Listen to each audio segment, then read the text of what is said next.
what we usually get, and we are saying as a percentage of the revenue that has been raised in the previous year, and we are proposing in this case 45%.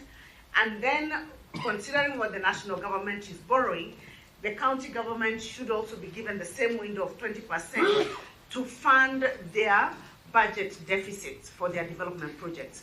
So in essence, it's just what we're saying is that whatever you're applying at the national level, you should also apply the same principles at the county level. Now, to address the second question of why is it that the counties have a problem with adhering to the stipulated or recommended 30% by the PFM with regard to recurrent expenditure versus development. One of the reasons that our recurrent expenditure grows is human resource expenses, which have to do with the staff that we have in the counties. Now, we got functions that were devolved, and with it came human resource. We also found human resource of the counties from the county authorities. Now, the challenge, like in this past financial year, if I could explain, the amount of money that the counties were given in additional revenue was less for most counties than that which would be required to just factor in basic requirements of law in terms of increases of salary, annual increases of salaries. And we raised it when we were coming to the Senate to look for the resources.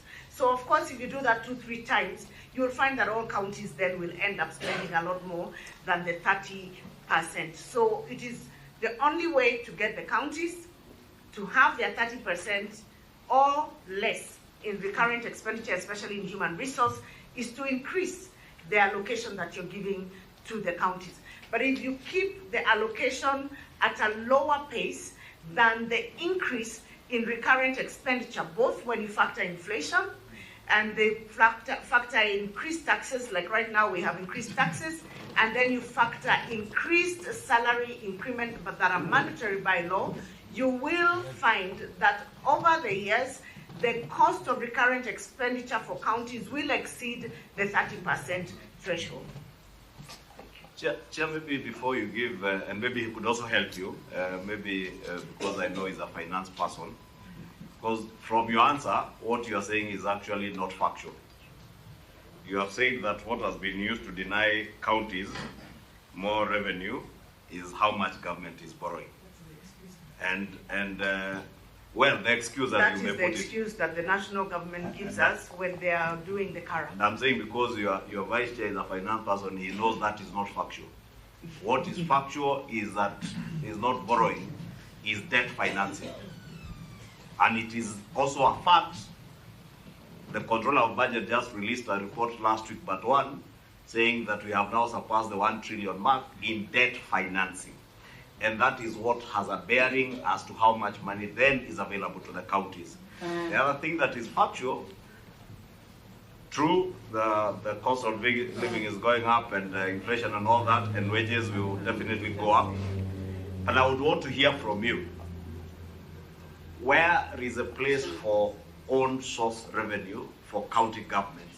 Because we are now all competing for resources at the center, but we never hear any governor or even the council speak about own source revenue.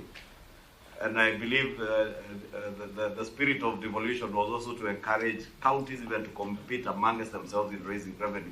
Part of the other reason, Governor, Chairperson, why counties are finding themselves in problems is unrealistic estimates of your own source of revenue. And you end up with very many pending bills. I'll give you a case example of a county that I know that the last financial year they raised about 2.1 billion shillings, and they have now estimated for the next financial year that they will raise 7.9 billion. And they will go ahead and procure and incur pending bills. Then that drives the demand for more resources more than probably the other issues of inflation and all that. Because if you have to factor in inflation, the other thing that is factual, and I say this with all due respect to the council, because I have sat in parliament as the chair of the budget and appropriations committee. Part of what is factored, and I'm certain even Senator Aaron or Senator Mugani would have bear me witness, the cost of inflation is always factored. Always. Yeah. So that's why I challenge you that on that particular aspect, what you are telling us is not factual. I actually beg to differ, because you know very well that as much as we raise revenue in the country, sometimes we also borrow to pay debts. We borrow from A to pay B, or we roll over our maturities and use maybe domestic and convert, but one borrowing to pay another debt, and that happens, and it is normal in all counties. So I think we can't assume, if you look at how much money that the country collects vis-a-vis how much money that we're spending in development and how much we're paying in debt, you will see that what I'm telling you is factual. The second thing is, even in the national government, they have never achieved 100% of their revenue collection target. Half the time, and I come from a background of Treasury, I was there for over 15 years. In all those 15 years, or over 15 years I was there was no day we said we had achieved 100% of our revenue target. We always get to, in fact, if you get to 85, 90%, it's considered a very good performance. So it is not unusual also to find the same in the country, in the county governments. And I have said on the issue, this I've said before in Senate, I think one of the things that would cure our pending bills, and pending bills, Chair, does not only apply to county governments. Whereas county governments have a fraction of pending bills, I think our total pending bills